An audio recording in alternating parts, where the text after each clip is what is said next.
Good evening, esteemed guests and participants. Welcome to the Medprep's UK Medical Licensing Pathway webinar.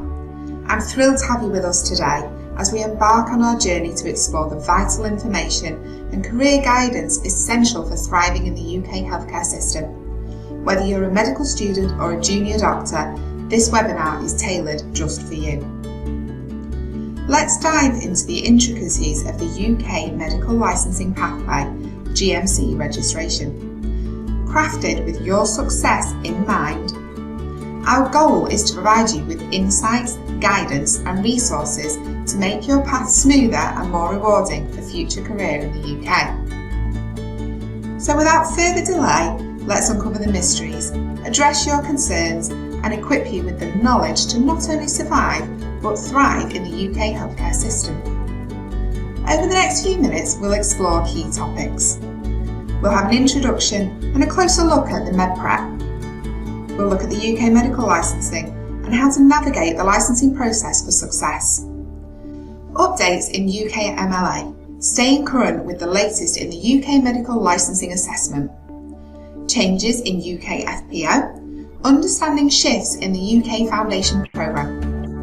Current opportunities, we'll explore the landscape of opportunities for IMGs, international medical graduates within the UK healthcare system, and how we can help, discovering the comprehensive support and resources offered by the Medprep. We'll then have a Q&A session where you've got your chance to seek clarification and engage with our expert panel. The Medprep is more than a platform, it's a commitment to your success. Let's embark on this educational adventure together.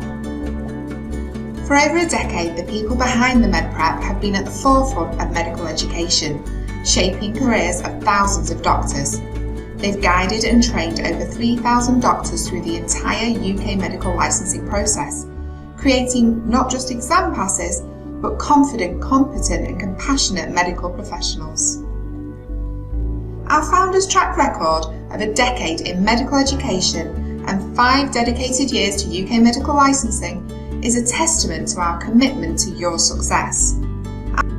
With a full sponsorship programme that has seen over 200 doctors join the NHS, we go beyond exams to launch fulfilling careers. While rooted in the UK, the Medprep has a global influence, reaching from Eastern Europe to the Middle East, from South Asia to Southeast Asia. Our impact is not confined. We are a global force in medical education, recognised with awards for excellence.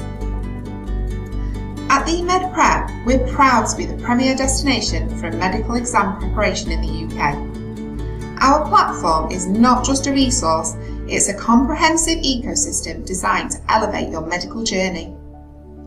Whether you're preparing for your UKMLA, MRCP, MRCOG, MRCGP, NMC, CBT, or any other medical examination, the Medprep has meticulously crafted courses tailored to each exam's intricacies, ensuring you are well prepared to excel. Road to NHS, our information and community platform, goes beyond exams. It's about navigating your career path with knowledge and community support.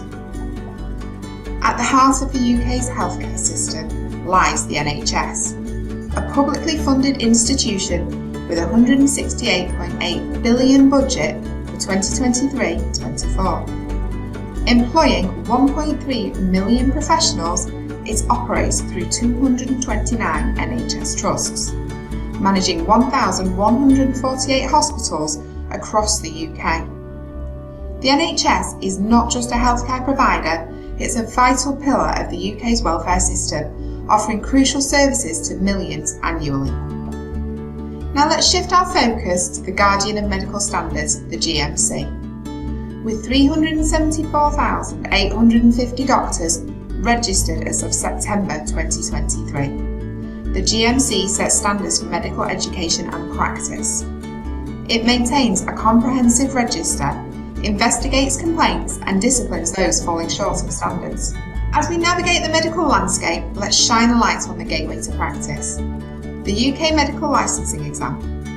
This 2-part examination, administered by the GMC, ensures that both UK medical students and international doctors aspiring to practice in the UK meet necessary standards. Part 1 evaluates on basic medical science and clinical practice, testing foundational knowledge.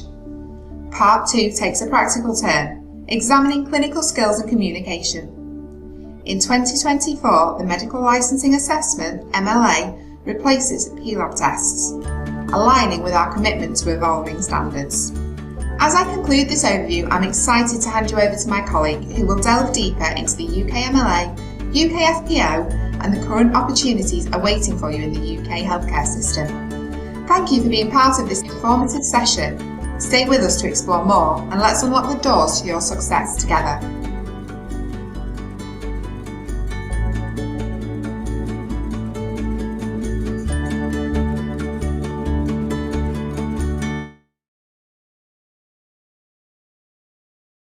Okay, I would now request Dominic to then go through his presentation.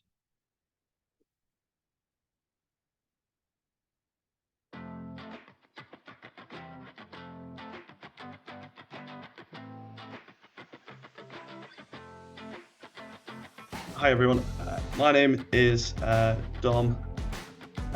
So this is me. I am a Foundation Year 2 doctor currently working in the NHS, which means I'm in my second year of work since graduating.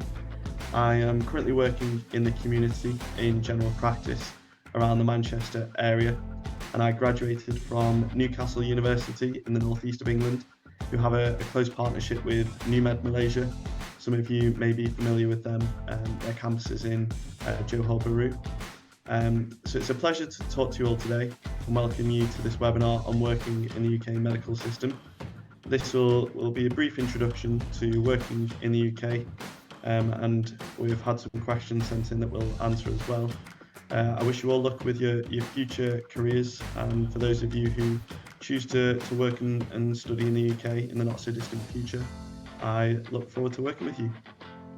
So moving swiftly on, the first barrier or hurdle that you must overcome to work in the UK as an overseas medical graduate is the UK Medical Licensing Assessment. The UKMLA was introduced to ensure that doctors seeking registration with a licence to practice medicine in the UK have met a common threshold for safe practice that is appropriate for their point of entry to the medical register. The UKMLA was developed by the GMC and replaces the previous PLAB test, although the differences are very minor. So if any of you have relatives or colleagues who have sat the PLAB, or if you yourself have experience with the PLAB, the new system is quite similar from 2024 onwards. The exam is split into two parts. The first is a multi-choice examination, which tests your clinical knowledge, whilst the second is an in-person examination, which tests your history-taking, examination skills, and your communication skills. So it's fair, transparent. It is now required by all UK and overseas medical graduates, so it's required for UK trainees as well to sit this exam. And as stated, so it replaces the previous professional and linguistics assessment. For anyone looking to get a head start on preparation for the UKMLA Part 1, there is a content map on the GMC website which outlines the format of the exam, as well as the knowledge that you're expected to have prior to sitting the exam, and the types of questions that you may encounter during the examination as well. So that's a brief introduction. We'll go more into depth on the UK Medprep course about how to prepare you for the MLA. Next, I'll talk about internship in the UK. So once you've sort of passed the UK MLA and you're a doctor here, you'll undertake your internship. So in the UK, the internship program is called the Foundation Program.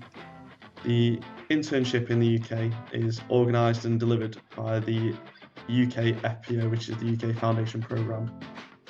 Unlike many countries, internship in the UK is 2 years rather than just 1 year, and junior doctors complete 4-month rotations in a variety of medical, surgical and acute specialties, which have been carefully crafted and designed to give you a full and varied experience and all the necessary skills and experiences that you need to go on to whatever specialty you choose to explore in the future. Just for some context, so my foundation year 1, I had jobs in anaesthetics, general medicine with stroke medicine and general surgery. And for my foundation year 2, I am currently working in GP, as I've said. Then at Christmas, I'm moving into A&E, and then to finish the year, I have a job in acute medicine. So in 2022, there were 8,209 foundation jobs available, of which roughly 6,800 are allocated to UK medical graduates. So the intake from UK medical graduates alone is not sufficient to fill all foundation programme places available. So it is quite accessible, and it is quite, there are lots of opportunities to come and work in the UK. And the rest of those places every year are filled with international medical graduates. Important to mention as well, so medical students who have not completed an internship elsewhere will need to complete both years of the foundation programme, like a UK medical graduate. Overseas junior doctors who have completed an internship elsewhere can apply for a 6-month standalone F2 programme, or they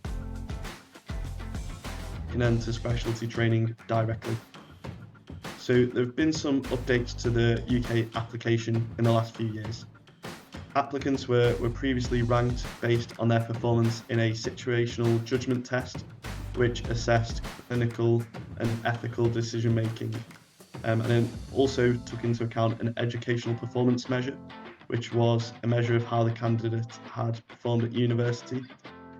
In the interest of fairness, this system has been scrapped and replaced with a preference-based system, where all UK FPO candidates now rank their top choices for jobs and location, and then a random score allocation is given, which aims to give all applicants their highest choice option. The website for completing your application is through Oriel, and it's quite user-friendly and easy to use. And if you choose to stay in the UK for specialty training and consultancy posts, it's all through the same website when you come to do that later on. The application window for this year is always from the 20th of September to the 4th of October, and it's roughly around this time every single year, so it's normally the start of autumn. So this slide summarises what we talked about previously. So international medical graduates who have completed internships elsewhere are eligible to apply for a standalone F2 programme and specialty training, whereas those of you who are coming either straight from medical school or without having completed an internship will be required to complete the entire UK FPO 2-year foundation programme. So this last slide is just to show what a typical pathway might look like for either a UK medical graduate or an international medical graduate who joins the UK medical system at some point in their career. So medical school in the UK ranges anywhere from 4 to 6 years, 4 years being for postgraduate medical students or those with experience in other healthcare services, and 6 years for those who choose to do an optional integrated master's degree or those who choose to study at Oxford and Cambridge. For all applicants, this is then followed by the 2-year foundation programme that we've discussed. Following this, options include applying to higher specialty training, which in the UK lasts anywhere from 5 to 8 years, depending on your choice of specialty. General practice, family medicine, community medicine training lasts 3 years in the UK. There is the option to work less than full time as well and take career breaks, which many people choose to do. That may add some time onto your training as well, but a lot of training programs are competency based rather than time based. So for a lot of people, you can go less than full time and still complete training in the regulated time. There are also many non-training posts available in the UK. So lots of foundation year doctors who complete their F2 choose to go and pursue locum positions which are out of training specialty positions where you have more flexibility over the hours you work. There are also junior clinical fellow roles, so for people who wish to pursue a career such as intensive care or surgery, which require some experience in that specialty. There is the option to do these roles and gain some experience in various specialties. If you would like to explore new specialties or that you didn't get to explore during your foundation training, or if you just want to make your CV, your portfolio more competitive for applying to specialty training. There are also the new specialty grade roles, so this is similar to junior doctors, but you choose to stay in one location and you don't progress to consultancy in the same way. So this was just a quick introduction. I'm happy to answer any questions that anyone has. I've had a few sent in from Dr. Ahmed as well. So Dr. Ahmed, should I answer some of those questions now that you've just sent over? No, I think I would just wait till the question answer session starts, and then Professor Som will chair that session. Thank you, Dr. Dominic. Thank you, Dr. Zubair. I will now like to call upon Chairperson of Committee for CPD, Professor Dr. Som Subrade, for his session. Dr. Som, the floor is all yours. Thank you, Ruhi. I have a few things to share, as we promised in the webinar flyer, that we will also talk about the efforts that we are making from MUCM to help the students as well. There are a few things that is in progress, so I will just share a limited amount of stuff what we have from the sharing, and once we have the final paperwork done, we will be launching a program in our college soon. So this is exclusively what from the MUCM point of view. So I'm just going to talk to you about what are the updates on the opportunities post MBBS that we have done. Awareness of the full licensing package. We are not going to go into details as of today. I'll just give you a brief overview. And the third one is the most important. That's why we want you to come in as well. We were talking about with Dr. Zubair that we are getting consultant or trainers from the Manchester to come and give us this face-to-face prep course in Malacca, and how we will facilitate in enrolling into the full licensing package. Then we'll open the Q&A session. So first and foremost, you usually have always at least once a year, we have a webinar session wherein we update our students and students outside as well, outside MUCM, what is happening with regards to the UK system, or how can you go to UK after you finish MBBS. So this has been recently done by one of our faculty as well here. So we have had panel discussion, and you can see most of the panel is Dr. Zubair's face. So he has been kindly giving us time and also informing us. Thank you for that. A quick program. I just give you an overall package idea that we are planning to start. Now, as you can see that it's a 9 to 12 month program. We are working on this. This is just a sneak preview. So when we start with the enrollment, there is IELTS, then there's part 1, which will be also called AKT, as you just saw Dr. Dominic present there. Medical licensing exam, that is the part 2, PLAB, or the OSCE history taking, that's what he was talking about. Then it's not like the part 2, you can take it sitting in your house or something. You have to move into Manchester to take the course there. So that one, we are looking into how to ensure that you get a place to stay and get trained. And the most important thing is, it's not just the exam that matters, because after exam, you need a lot of support. And so we are working on something where we can actually hold your hand through the journey of that 9 to 12 months and make sure you start from final year and end up as an intern. Since, as Dr. Dominic said, that if you're starting afresh with no experience, you have to do the entire foundation program. So from the starting part of your 9th semester, as far as MUCM, it's the 9th semester. For those who are not MUCM, it's on your final year. We are going to start giving this training. So by the time you finish your MBBS, the moment you finish your MBBS, you're ready to go for the part 1 or AKT. And therefore, after that, we will be making sure that we hold your hand throughout till you get your internship or the foundation year 1. This is something I want to share with you. This is the course that actually Dr. Zubair was talking. January, hopefully we'll meet. Yeah, definitely we'll meet. Let's not say hopefully. Let the universe listen to us and make it happen. So 20th and 21st January, it's a weekend, and we are planning to have this course.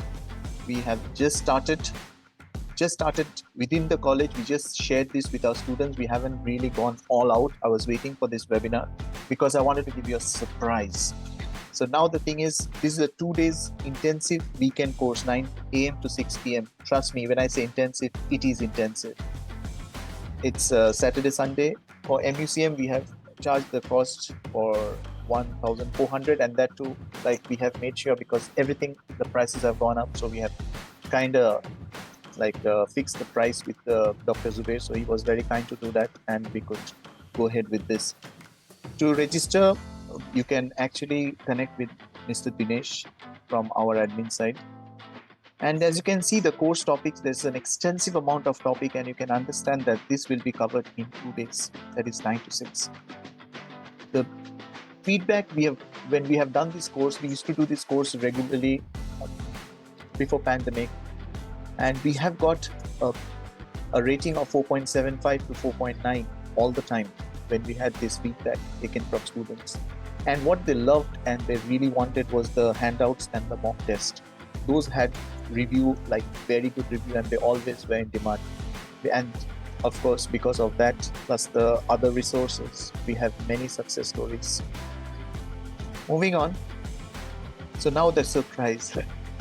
This one I discussed with Prof Jayakumar as well before giving out this surprise, and that is that for next 48 hours, we will reduce the rate for this course to 1,300, and this is irrespective whether you're MUCM or outside MUCM. So if you have friends outside MUCM, they are benefiting a bit extra compared to the MUCM, but this is something we could try to do that to ensure that you get one of the best rates, because our previous rate used to be 1,200 for 2 days, and we really can't keep the same because of the rising prices everywhere.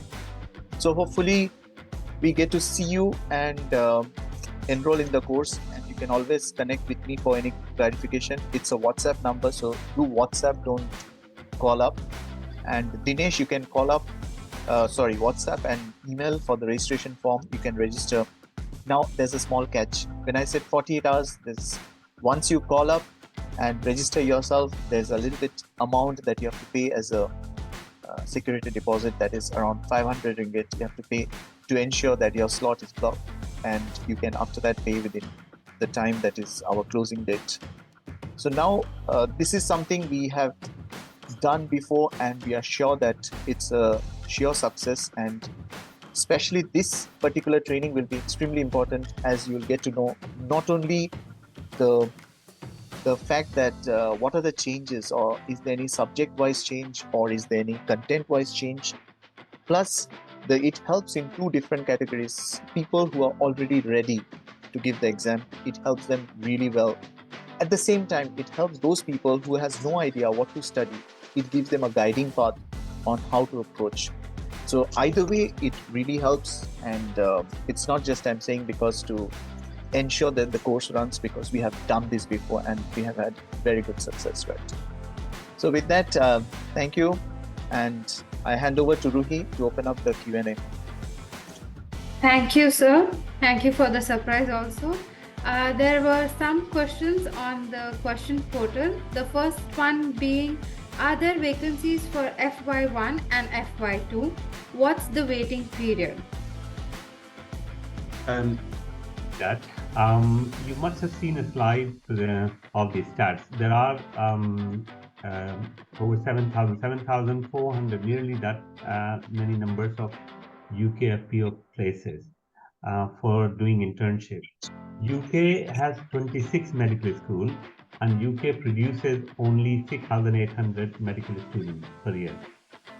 So nearly 1,500 places are empty, and then they are taken up by the overseas graduates. who have not done internship in their own country and they want to do it here. Majority of these candidates are from Southeast Asia, China, and some universities in the Philippines. Most of the students who are coming to UK from India, Pakistan, Middle East, they have already done internship because there is a good internship program there. So it is a fantastic opportunity for whoever has joined and thinking about it to do it. We actually help them to apply for UK FPO program if they join us, our full sponsorship program. So yes, the short answer is yes, there is a plenty of opportunity. The only thing is the window of application is in September. It's twice a year.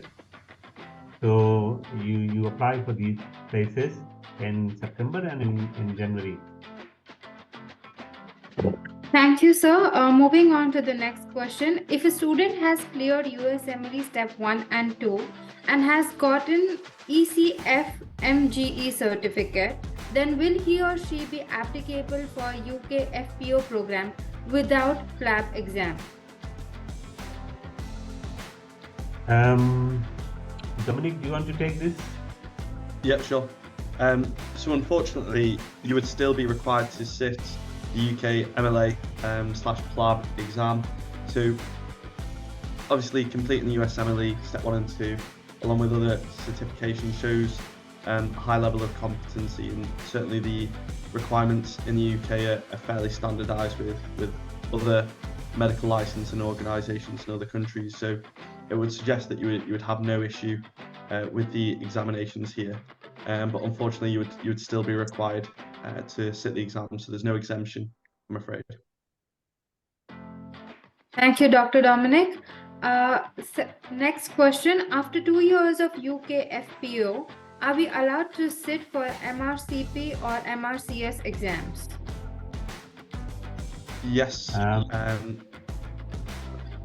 Yeah, so after completing the UK FPO, you can then apply to become a specialist doctor in the UK, either through general medicine, general surgery, or some other option. You can sit the examinations while you're still an F1 / F2 if you choose to, and they're not required for applying to a specialty program, although lots of specialty programs will give you points for applications. So if you're applying to become a medical doctor, having already sat the MRCP and passed it may help your application, but it's not required, so you can sit them at any time. Thank you. One question in the chat box is, if we are completing medical school in April 2024, when will we be able to start applying for UK FPO, and when is the earliest date to sit for UKMLA? I'll take that one. So if you're finishing in April 2024, my suggestion would be that while you are preparing for final year exam, you should start looking at preparing for PLAB Part 1 also. It's all clinical and based on final year preparation curriculum. As you know, that UKMLA will be mandatory for UK graduates as well. So the syllabus is purely based on final year. There's no basic sciences, it's all clinical. So that would be a good idea. So would suggest, someone who is prepared finishing in April, consider attending our course in January. It's a golden opportunity. They will save a lot of time. And then they can apply for PLAB Part 1 date. We shouldn't call it PLAB now. It's UKMLA Part 1 date, as soon as they finish their exam and got the result. So that would be in May or June. And then when they get it, they are likely to take the exam either in August or September, November dates. And once they pass the PLAB, then only they can apply for UK FPO. Thank you, sir. Next question. Upon the completion of UKMLA, will it be applicable to other countries like Australia, New Zealand, etc.? I'll take that one. GMC registration allows you to work in the UK, but once you have worked in the UK and gained higher qualifications, for example, qualifications like membership exams, MRCP, and you completed your full training, then you are eligible to work in many countries, including Australia, New Zealand, Canada, and so on. Thank you. Next question, what documentations beside IELTS and OET do you require to sign up for GMC and register for PLAB or UKMLA?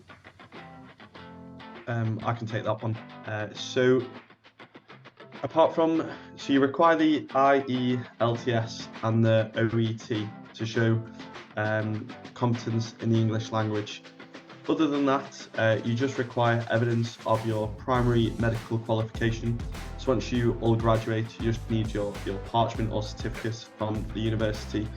If you're applying for a standalone F2 or straight specialty training, you need evidence of your completed internship. And other than that, you just require a certificate of good standing from a relevant medical regulatory authority. I'll just add one thing, that in order to take UKMLA, you don't need a requirement to have completed the internship. It's the final year pass result. Thank you, sir. If anyone has any questions, please raise your hand to unmute or put in the chat box. Two questions from the chat box are, is ECFMG certification required for the UKMLA pathway? No. What determines the location of a hospital placement upon completing UKMLA? I can take that one if you like, Mohammed.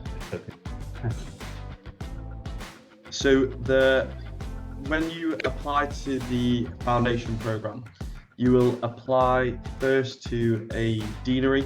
So a deanery will be an area of the country.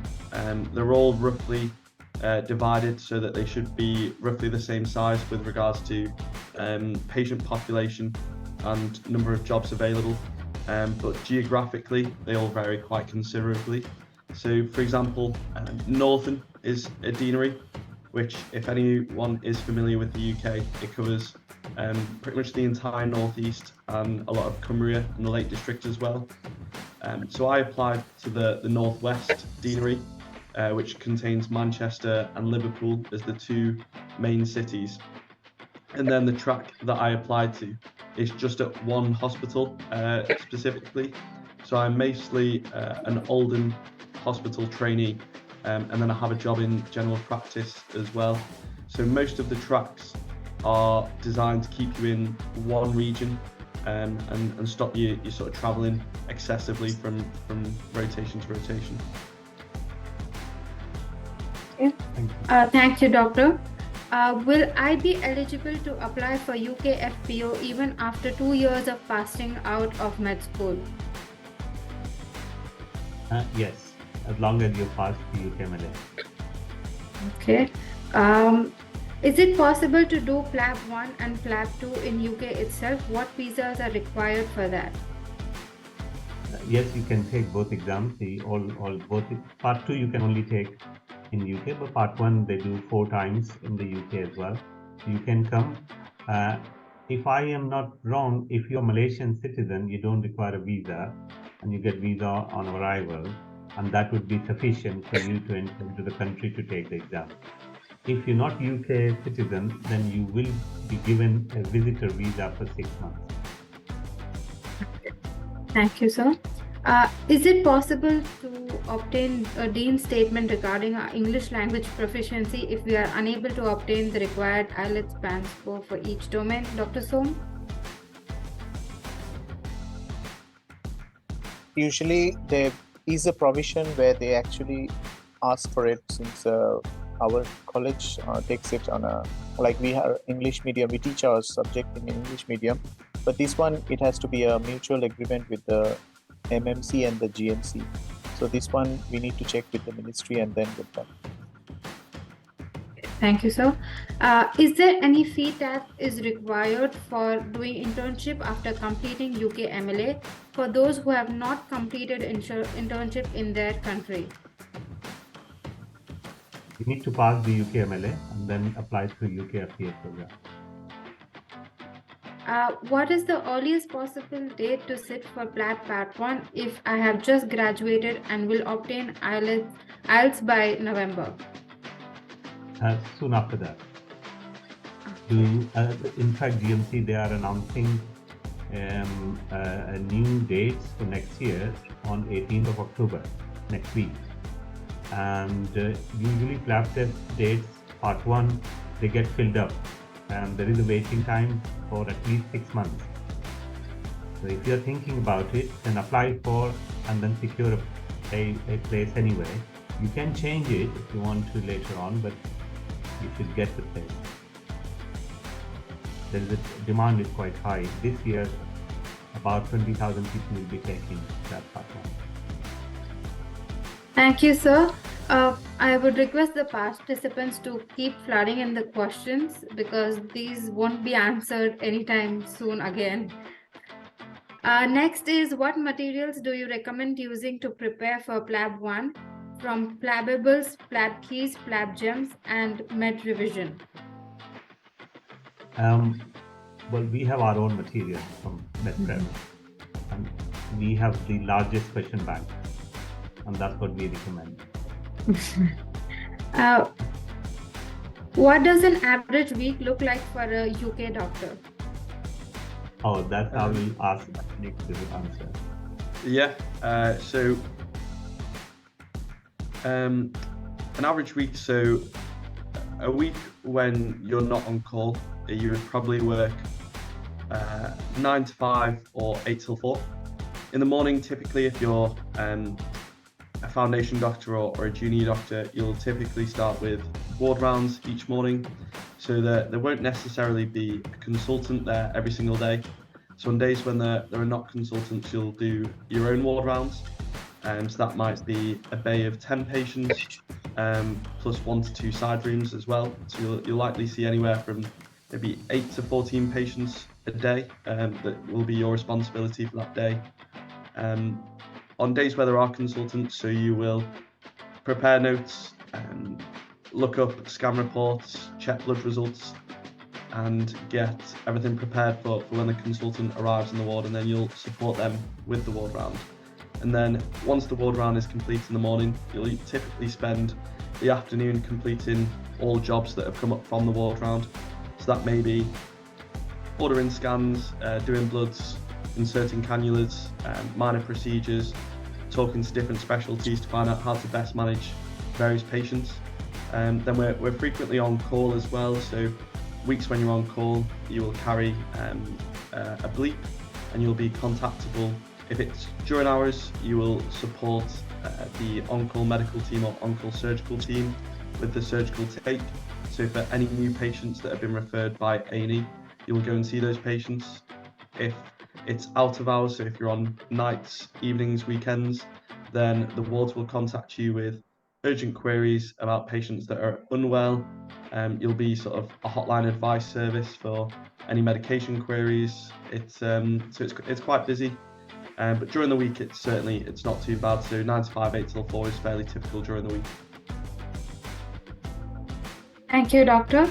I think the Medprep team has replied to the questions. I just want to, because we're now approaching 12 o'clock, and then I just want to talk to all of you who've joined us today directly, and that is, look, thank you so much. Your commitment of joining this suggests that you are interested in looking the options for your own future and for your own career. And there are various ways to actually look into it. Certain people decide depending upon their personal circumstances. But one thing which I will say, because of our track record, is the people who can then join and afford a full sponsorship program, they find the process is very less tedious, and you need guidance. That's it. If you start actually Googling things, and you will come up so many pages where you will get confused. So one of the things which I have found through the constant feedback is that if they join this 9 to 12 months program, then they and their parents, basically, they had a wonderful peace of mind. And with our experience and track record, we can almost guarantee that once you join it, you're likely to get into the system within the 9 or 12 month period.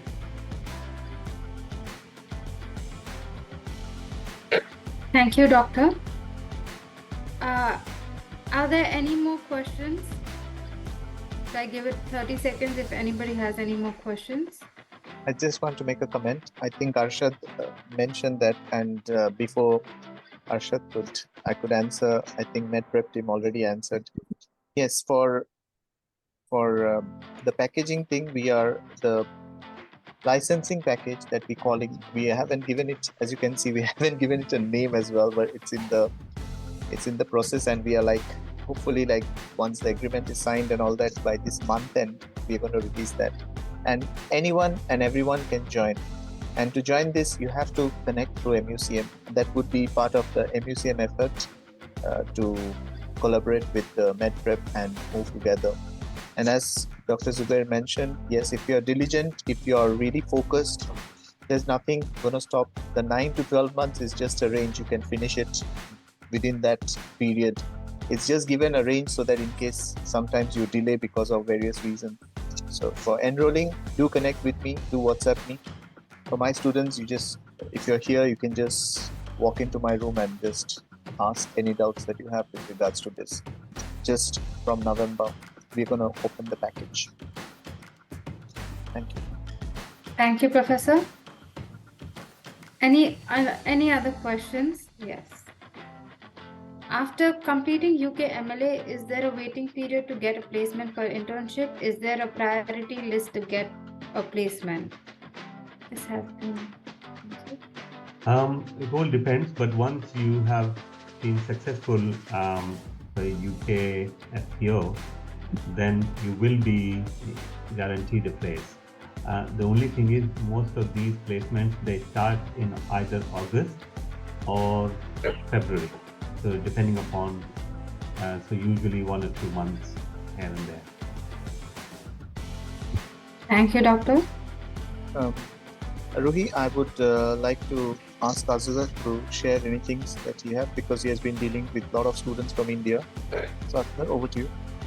Yeah, firstly, thank you very much, Dr. Zubair, Dr. Dominic, Dr. Som, Prof Kumar, for organizing this and building this entire clearance of the ecosystem that we have also inculcated into our students, while they have also taken up the journey from various international students who joined us at least in the last 3-4 years.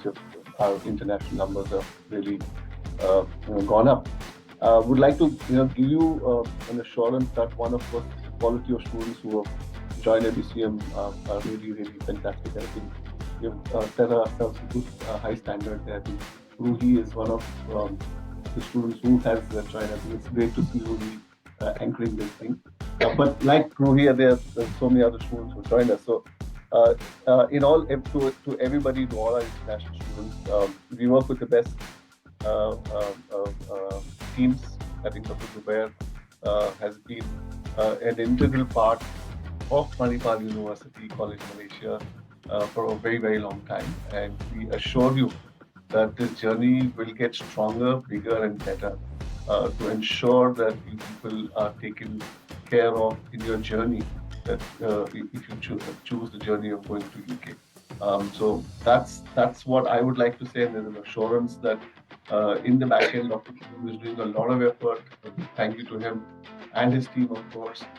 We will certainly work very, very closely with the Medprep team and team to ensure that we'll be able to deliver the best of quality when it comes to the program, the other packages that Dr. Som is talking about. So it's a complete handholding that will be taken care. It's the same similar handholding to how we have onboarded you to join the MBBS program from various locations, right? I think that also is a testimony that how well you've taken care of that. We'll continue that journey with the support of Dr. Zubair and team, and of course our in-house Dr. Som, who's very popular, always on campus.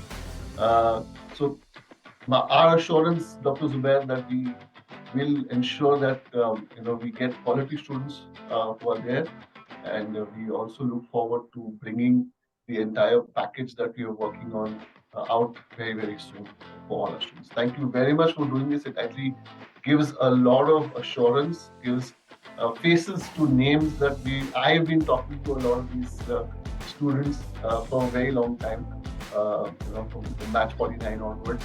So I think it's a great assurance that this is the reality and this is what it is. And we'll translate all these communications, all these webinars into reality in January when we meet up for a 2-day session, and then the journey begins with the entire team at Medprep who will take care of it. Thank you very much once again to the entire team for organizing this. It's really, really appreciative. I know it's a long day. It's very late in Malaysia. In UK, I think it's afternoon there now. But thank you all for joining in. Dr. Som, thank you so much for doing this. Dr. Zubair, thank you very much. And we look forward to seeing you in January for sure. Rohit, Dr. Zubair, just before we complete is a very short story. All of you who are now thinking about the options and career, we've had many students from MUCM, by the way. And then one of the students, which I remember very clearly, and he has done some teaching with us, is Sadeen. Sadeen Subash was your homegrown student. Where he's a Singaporean national, but he studied there. When he came to me, all he wanted, he said, "Sir, I want to do cardiothoracic surgeon in the UK." And I said, "Look, Sadeen, you have to take one step at a time. Don't think too far away." But I am telling you, he passed it, and then he got into training post, and then he is a cardiothoracic surgeon now. That's fantastic. So you have to just think. So it's a very happy ending, very positive story. But thanks everyone for giving us an opportunity to come and talk to you. Thanks Professor Som, Asghar sir, and the Dean of and then everyone who is involved. And thanks Ruhi, you've been brilliant. Thanks Dominic and the Medprep marketing team too.